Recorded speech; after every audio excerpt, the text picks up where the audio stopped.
ہمارے ہاں یہ ہوتا ہے کہ ہم احساس نہیں پیدا کرتے، بلکہ اپنی غلطیوں پر، اپنی کمزوریوں پر دلائل دیتے ہیں۔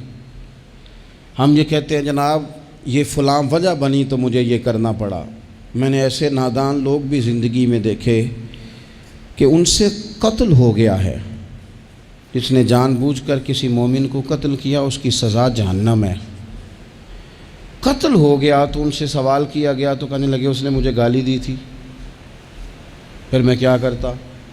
نہیں، اپنی اتنی بڑی کوتاہی پر بھی وہ بجائے شرمسار ہونے کر، بجائے 2 قدم پیچھے ہٹنے کے، اس پر بھی لوگ دلائل دیتے ہیں۔ تو اگر کسی بندے کو کبھی اس سے کوئی ایسی غلطی سرزد ہو گئی، کوئی ایسا اس سے حقوق العباد کے مسئلے میں کمزوری اس سے واقع ہو گئی اور پھر اس کو احساس ہو گیا اور حالات اس طرح کے ہو گئے کہ اب وہ معافی بھی نہیں لے سکتا، وہ لوگ دنیا میں موجود نہیں رہے یا وہ ان پر ملاقات کرنے سے، ان سے ملنے سے قاصر ہے، کسی ایسے مقام پہ ہے اور وہ حق ادا بھی نہیں کر سکتا، لیکن اسے احساس پورا ہے، توبہ پوری کی، کوشش پوری کی، تو ایسے بندوں کی بھی اللہ قیامت کے دن صلح کرا دے گا۔ نبی کریم صلی اللہ تعالیٰ علیہ وآلہ وسلم نے ارشاد فرمایا کہ ایک بھائی صبح قیامت اپنے بھائی پر مقدمہ کرے گا، اے میرے مالک اس نے مجھے بڑا ستایا، اس نے مجھے بڑی تکلیف دی، فلاں فلاں جگہ اس نے میرے اوپر بڑی آزمائش مسلط کر دی، بڑی ساری تکلیفوں سے گزارا۔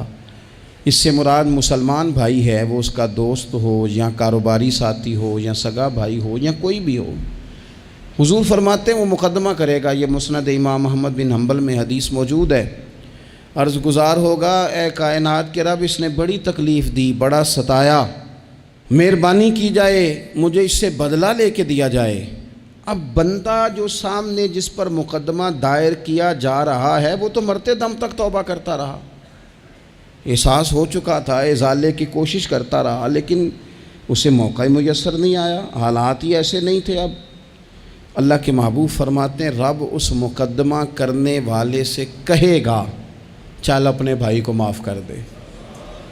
وہ پھر اپنا دکھڑا سنائے گا، اپنے اس درد کی شدت کو بیان کرے گا جو اس کی طرف سے آنے والی تکلیف پر، وہ آزمائش سے گزرا، اس کا اظہار کرے گا کہ مالک میں تو بڑی تکلیف میں رہا ہوں، ایسے معاف کیسے کر دوں؟ تو اللہ کریم فرمائے گا اٹھ، پھر وہ سامنے جنت میں نظر ڈال، وہ مکان دیکھ سامنے، وہ دیکھ کے کہے گا سبحان اللہ، اتنا خوبصورت مکان، اتنا عالی شان محل، جلدی سے عرض کرے گا مالک یہ کس کو ملے گا؟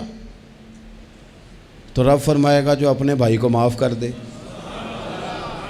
تو فوراً سے پہلے عرض کرے گا اللہ میں نے معاف کیا، اللہ میں نے معاف کیا، اللہ میں نے معاف کیا۔ تو رب کریم فرمائے گا پکڑ پھر اپنے بھائی کا بازو اور جا، میں نے تم دونوں کے لیے جنت میں مکان بنا دیے۔ تو ایک تو یہ یاد رکھیں کہ کوئی شخص اگر یہ دعویٰ کرتا ہے کہ میں نے کبھی، ہمارے ہاں بہت سارے لوگ ایسے ہیں جو بعض اوقات بات کرتے ہیں تو ان کی بات سے انا پرستی چھلکتی ہے، وہ کہتے ہیں جی یاد تو نہیں کبھی کسی کے ساتھ زیادتی کی ہو۔ میں نے کہا یہ تو آپ نے بہت بڑا ہی دعویٰ کر دیا ہے، تو بہت بڑا دعویٰ کر دیا آپ نے، ایسے تو ہوتا نہیں۔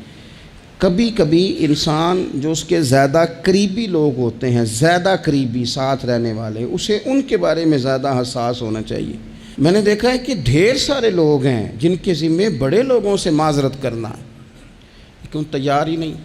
ہمارے ہاں لوگ حکومتیں کر کے چلے گئے اور ان کے دور حکومت میں بڑے بڑے سیاہ قسم کے حالات ہوئے، لوگوں کو بڑی تکلیف ہوئی، لیکن رخصت ہونے کے بعد جب ان سے وجوہات پوچھی گئیں تو کبھی کوئی شخص ماننے کو تیار نہیں ہوا، کبھی کسی شخص نے یہ نہیں کہا کہ مجھ سے غلطیاں ہوئی ہیں، مجھ سے کمزوریاں رہ گئی ہیں، بلکہ کچھ لوگ مستقل بنیادوں پر بٹھائے ہوتے ہیں جو سارا دن یہ گنواتے ہیں کہ ان کی تو غلطی ہے ہی کوئی نہیں، وہ تو بڑے کامیاب ترین لوگ ہیں۔ حالانکہ جو بڑے بڑے لوگ تھے، بڑے بڑے لوگ، حضرت عمر فاروق جیسے بڑے آدمی تھے نا حضرت عمر فاروق، تو آخری وقت میں جب آپ کو زخم لگ گیا تو لوگوں نے آپ کی تعریفیں کی کہ آپ بہت بڑے ہیں، آپ نے بڑی خدمت کی، تو حضرت عمر کہنے لگے مجھے اپنی غلطیوں کا بھی احساس ہے اور تم میری تعریفیں کر رہے ہو۔ یہ جملہ دیکھیں، فرمانے لگے مجھے زیادہ اجر کی ضرورت نہیں، بس دعا کرنا میری نیکیاں اور میری غلطیاں برابر برابر ہو جائیں اور رب مجھے معاف کر دے، بس چونکہ مجھے اپنی کمزوریوں کا بھی احساس ہے۔ یہاں یہ معاملہ ہوتا ہے کہ لوگ جب غلطیاں کر رہے ہوتے ہیں، ظلم کر رہے ہوتے ہیں، زیادتی کر رہے ہوتے ہیں، تب وہ سمجھتے ہیں کہ ہمیں تو کوئی دیکھنے والا نہیں۔ میرا اللہ قرآن حکیم میں فرماتا ہے وَلَا تَحْسَبَنَّ اللَّهَ غَافِلًا عَمَّا يَعْمَلُ الظَّالِمُونَ، فرمایا ظالم جو کام کرتے ہیں ہرگز نہ سمجھنا کہ اللہ ان کے کاموں سے بے خبر ہے، وہ وقت کا انتظار کریں۔ وَلَا تَحْسَبَنَّ اللَّهَ غَافِلًا، گمان نہ کرنا، ہرگز گمان نہ کرنا کہ اللہ غافل ہے، يَعْمَلُ الظَّالِمُونَ، ظالموں کے کاموں سے۔ جو زیادتیاں لوگ کرتے ہیں، جو ظلم و ستم لوگ کر رہے ہیں، جس نے اپنے بچے کو پیسوں کے زور پر کسی غریب کے بچے کا میرٹ پیچھے کر کے اپنے بچے کا داخلہ کرایا ہے اور مبارکیں بھی وصول کی ہیں، تو لوگوں کو تو نہیں پتا کہ اس نے پیسے دے کے داخل کرایا ہے، پر رب تو غافل نہیں نا اس کام سے، اللہ کو تو پتہ ہے۔ جس نے اپنے بچے کی نوکری بہت سارے لوگوں کا میرٹ پیچھے کر کے پیسے اور سفارش کے زور پر کرائی ہے، تو مالک کو تو پتہ ہے، لوگوں سے اس نے مٹھائیاں وصول کر لیں، تختیاں بھی لگوا لیں، شور بھی ہو گیا، لیکن اللہ تو جانتا ہے۔ وَلَا تَحْسَبَنَّ اللَّهَ غَافِلًا عَمَّا يَعْمَلُ الظَّالِمُونَ، لوگ غافل ہو سکتے ہیں، رب غافل نہیں ہے، گمان بھی نہ کرنا۔ جس بندے نے اپنا مقدمہ وکیلوں کی فیسوں کے زور پر جیت لیا ہے اور غریب کچہری سے نکلتے وقت کہہ رہا تھا کہ غریبوں کو انصاف نہیں ملا کرتا، تو چلو اخبار میں تو خبر تیری فتح کی آ گئی، پر رب تو غافل نہیں ہے نا۔ ایک عدالت قیامت کے میدان میں بھی تو لگے گی نا، وہاں بھی تو ڈھیر سارے انصاف ہونے ہیں نا۔ جس شخص نے کسی کی زمین پر قبضہ کر لیا ہے اور سامنے والا مجبور تھا، تنگ دست تھا، کمزور تھا، وہ اتنی نہیں رکھتا تھا کہ وہ بندوقیں اور پسٹل اور گنڈے اور بھتہ خور بندے لے کے آئے اور اپنا قبضہ چھڑوا لے، تو نے لے لیا، ہو گئی بات، لوگوں کو تو نہیں پتا، پر رب تو غافل نہیں ہے نا۔ میرے رسول پاک صلی اللہ علیہ وسلم نے فرمایا جس نے کسی کی زمین پر ایک بالشت قبضہ کیا، قیامت کے دن اللہ تعالیٰ ساتوں زمینوں کا توق بنا کے اس کے گلے میں ڈال دے گا، اس کی گردن ٹوٹے گی، جھکے گی، وہ کہے گا مالک یہ تکلیف تو فرمایا دنیا میں تجھے شوق پڑا تھا نا زمینوں پر قبضے کا، تو رکھنا ساری ہی اپنے پاس، کرنا کنٹرول۔ لڑ لڑ کے تھک گئے، حالات خراب ہو گئے، بہنوں کے حصے کھا گئے، پڑوسی اگر مجبور تھا تو بیچنا چاہ رہا تھا تو اس پر سٹے لے کے آ گئے کہ یہ کسی اور کو بیچ نہ سکے، دے تو مجھے ہی دے۔ قانون کو کٹ پتلی بنا کر اپنے ہاتھوں میں کھلواڑ کیا، مستقل بنیادوں پر پکے پکے قانونی مشیر رکھ لیے، سمجھا کہ دنیا کو تو پتہ نہیں چل رہا۔ تو وَلَا تَحْسَبَنَّ اللَّهَ غَافِلًا عَمَّا يَعْمَلُ الظَّالِمُونَ، رب تو ظالموں کے کاموں سے بے خبر نہیں ہے، اللہ تو بے خبر نہیں۔ بڑا کچھ لوگوں نے کیا، بڑا کچھ کیا، بڑی بڑی زیادتیاں پس پردہ کی، بڑے بڑے حقوق پہ ڈاکے ڈالے، بڑا کچھ ہی ہوا، لیکن پھر آرام کی نیند سو گئے۔ پھر نے سوچا کوئی سوال جواب نہیں، کوئی بات نہیں، کوئی پوچھنے والا نہیں، تو مٹی دیں تے مٹی رہنا ہی، ایمی کادی بلے بلے، اج مٹی دے اتے بندے آتے کل مٹی دے تھلے۔ بعض لوگوں کو بات کرنے کا سلیقہ زیادہ آتا ہے، پنچایت میں جیت جاتے ہیں۔ بعض لوگ وکیل مہنگا لے لیتے ہیں، ویسے وکیل مہنگا ہوتا کیوں ہے؟ وکیل کے مہنگا سستا ہونے کی وجہ کیا ہے؟ قانون آئین تو ایک جیسا ہے نا، دلائل تو قانون کے اندر ہی دینے ہیں، کتابیں سب نے ایک جیسی پڑھی ہیں، ڈگری بھی سب کے پاس ایک ہی ہے، ایک ہی ملک ہی ہے، تو یہ مہنگے سستے کا کیا مطلب ہے؟ وکلاء کے زور پر مقدمے جیتے جاتے ہیں، وکلاء کے زور پر۔ اور اگر خبریں ایسی بھی ہوں کہ بعض عدالتیں بھی پریشر قبول کرتی ہیں، بعض ادارے بھی پریشر قبول کرتے ہیں، پھر ملک نہیں بنا کرتے، پھر صرف کشتیاں لڑی جاتی ہیں، صبح سے شام تک کشتی لڑو اور شام کو کہنا کہ نہیں رزلٹ ٹھیک نہیں آیا، جو ریفری تھا، جو امپائر کھڑا کیا تھا، اس نے کہا نہیں یہ کھیل دوبارہ ہوگا، سویرے پھر شروع کر دو۔ ٹھیک ہے، باہر جو لوگ ہیں بیچارے وہ اپنی جگہ پہ ہیں تو ہیں، ختم ہو گئی بات۔ آپ دیکھ لیں ہمارے ملک میں جتنے بھی سنجیدہ فکر لوگ ہیں وہ زیادہ پریس کانفرنسز نہیں کرتے، وہ زیادہ شور شرابہ نہیں کرتے۔ کچھ پکے لوگ رکھے ہوئے ہیں جن کی ڈیوٹی چرب زبانی ہے، جن کی ذمہ داری ہر وقت آنکھ کو بھڑکا کے رکھنا، جن کے ذمے یہ کام لگایا جاتا ہے، سوائے اس کے انہیں کچھ بھی نہیں آتا، صرف اتنا ہی جانتے ہیں کہ ہم نے سامنے والے کی پگڑی کو کیسے اچھالنا ہے۔ تو کبھی بھی کسی موقع پر بھی کسی کی ایک پائی بھی ظلمن کبھی بھی اپنے قبضے میں نہ لیں۔ یاد رکھنا رزق زیادہ ضروری نہیں ہوتا، رزق برکت والا ضروری ہوتا ہے۔ تھوڑا ہو لیکن اس میں برکت ہو۔ کثرت سے کام نہیں چلتا، برکت سے کام چلتا۔ بہت پیسے ہوں لیکن ان میں برکت ہی کوئی نہ ہو، آتے بھی جا رہے ہیں اور جاتے بھی جا رہے ہیں، کوئی سمجھ نہیں آ رہی۔ تو ظلم اور زیادتی اور جبر ہمارے ہاں یہ دور بدل گیا، میڈیا لوگوں کی جیب میں آ گیا، آسانی ہو گئی، سیٹلائٹ کا سسٹم آ گیا، دور دراز کونوں میں لوگ اپنی بات لوگوں تک پہنچانے کا ذریعہ حاصل کر سکے، ساری آسانیاں ہو گئیں، ہر چیز لوگوں کو میسر آ گئی، تیزی ہو گئی، لیکن سچ پھر بھی نہیں عام ہو سکا۔ حقیقت پسندی کے دعوے لوگوں نے پھر بھی نہیں کیے۔ اگر کوئی چیز عام ہوئی بھی تو وہی جھوٹ، وہی بددیانتی، وہی ظلم و ستم۔ آپ دیکھ لیں کوئی ایک کیس بھی کبھی آتا ہے میدان میں، ایک کیس بھی، اور 4 دن اپنی فیس بک کی بات بڑھانے کے لیے اس پر شور بھی کیا جاتا ہے، پھر وہ دب جاتا ہے، پھر اس کے بعد وہ قصہ پارینہ ہو جاتا ہے۔ جب ظلم حد سے بڑھ جاتا ہے پھر انسان کا اپنا وجود بھی اس کے لیے باعث عار بن جاتا ہے۔ ابن حجر کہتے ہیں کہ ایک شخص کو میں نے ایک مقام پہ دیکھا، وہ میرے علاقے کا تگڑا بندہ تھا، سیاںا بندہ تھا، مالدار تھا، کیا کہتے ہیں پنجابی میں ڈنڈی پٹی بڑی قائم تھی، بڑا اس کا دبدبا تنا تھا، لیکن میں نے اسے طبیب کی دکان پر لیٹے ہوئے دیکھا تو اس کے وجود سے پیپ نکلتی تھی۔ میں نے اسے کہا یار تیرے نام سے تو لوگ خوف زدہ رہتے تھے، تیرا نام لے کے تو لوگ بچوں کو ڈرایا کرتے تھے، تیرے سے انسلاک رکھنے والے تو بازاروں میں گردنیں اونچی کر کے چلتے، تجھے کیا ہوا؟ تو کہنے لگا بس جب خدا کا حکم آیا، جب اللہ کی حکمت کا غلبہ ہوا، جب تک اس نے ڈھیل دی تو دی، لیکن جب وہ پکڑنے پہ آیا تو پھر حال یہ ہوا کہ ایک غریب مچھیرا مچھلیاں پکڑنے کے لیے دریا میں سارا دن بیٹھا رہا، اسے مچھلی نہ ملی، شام کو روئی پڑا کہ مالک میرے تو بچوں کے پاس کھانے کو بھی کوئی شے نہیں۔ تو ایک مچھلی شام کو بڑی محنت کے بعد ایک بڑی مچھلی اس کے ہاتھ لگی۔ ان دنوں نہ مچھلیاں ملتی تھی نہ گوشت ملتا تھا، وہ بیچارہ ایک مچھلی لے کے جا رہا تھا اپنے گھر کی جانب، تو سامنے سے میں آ گیا۔ جو طریقہ ہوتا ہے، کدھر لے کے جا رہے ہو، کہاں سے لی ہے؟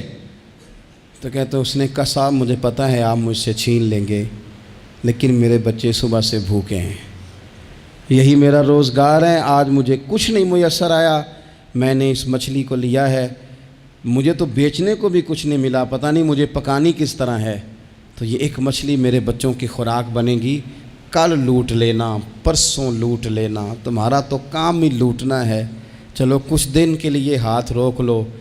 کہتے ہیں اس نے جب یہ کہا تو میں نے ایک تھپڑ مارا اور اس آدمی سے مچھلی چھین کر میں نے اسے پکڑ کے گھر لا رہا تھا میں، اس مچھلی نے، حالانکہ مچھلیاں کاٹا نہیں کرتی، کہنے لگا اس مچھلی نے ناخن پر میرے پورے پر تھوڑا سا کاٹا ہے، اور میں نے کہا کوئی بات نہیں، مچھلی ذرا بڑی تھی، اس نے کاٹ لیا، میں نے تھوڑی سی پٹی باندھی اور گھر والوں کو کہا مچھلی پکا دیں، انہوں نے پکائی کھائی، کچھ پتہ ہی نہیں تھا۔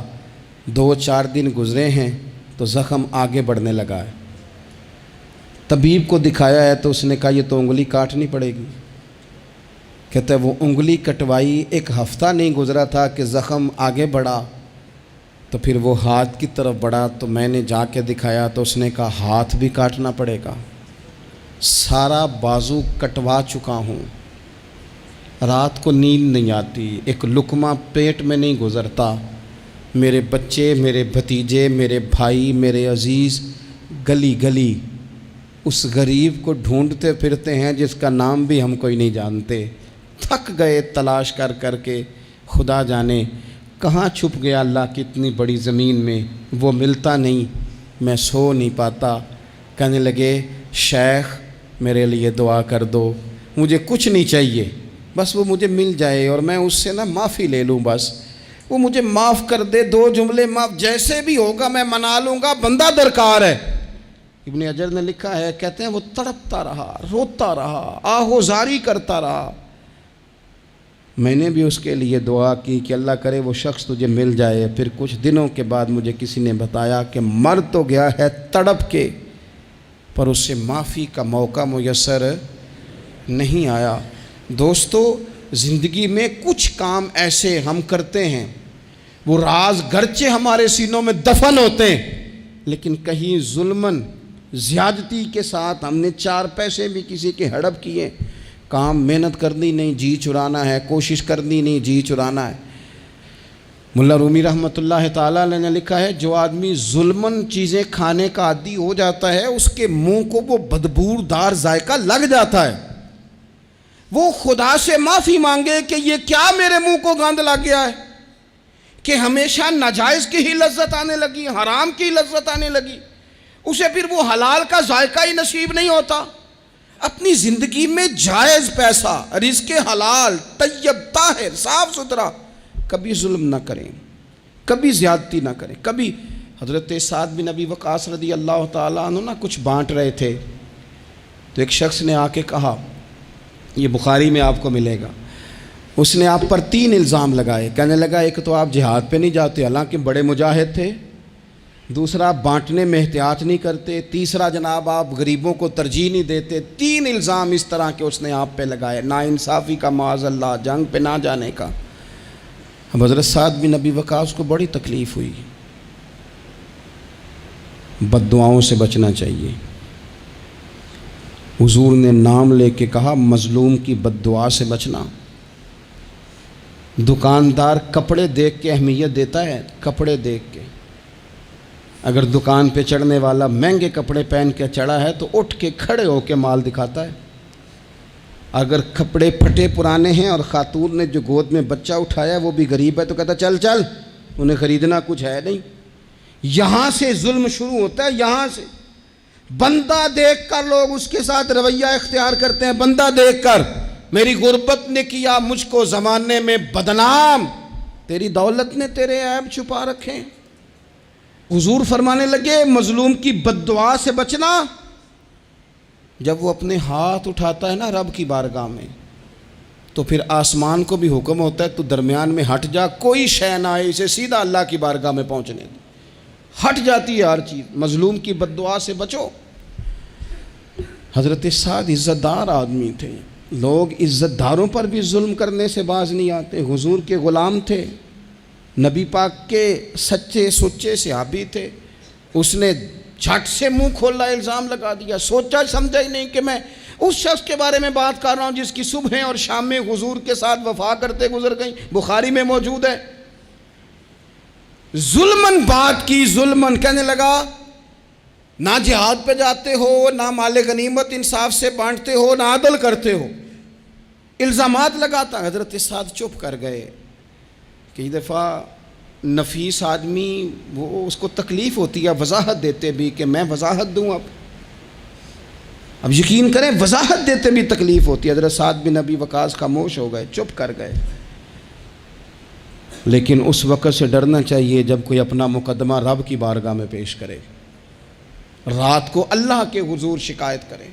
حضرت سعد بن ابی وقاص نے 3 دعائیں کی اس کے لیے. دعائے ضرر، بد دعائیں دی 3. کون سی؟ کہا اے اللہ اس کی عمر لمبی کر دے،